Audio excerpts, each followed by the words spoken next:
lesson, we are gonna learn kanji with yeah. Here we go.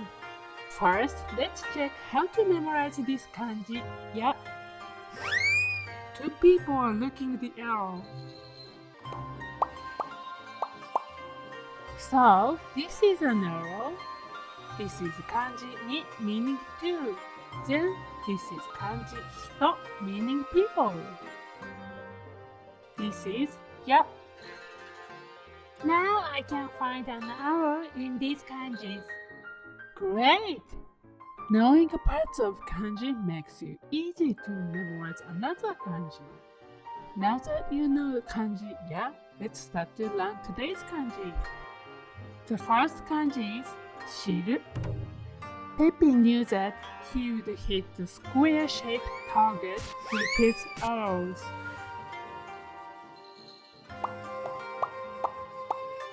So this is kanji ya, meaning arrow.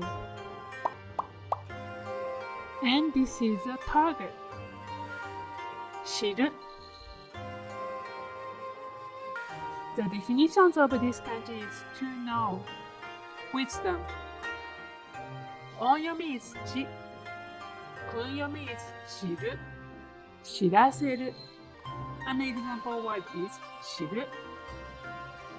Midori senseiを知っていますか? The next kanji is I. Monica is hitting Pepe with an arrow inside the building. So this part illustrates a building, and this is kanji ya, meaning arrow. I.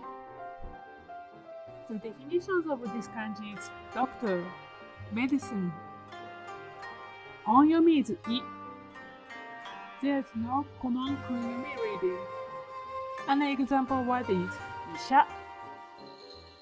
私の父は医者です。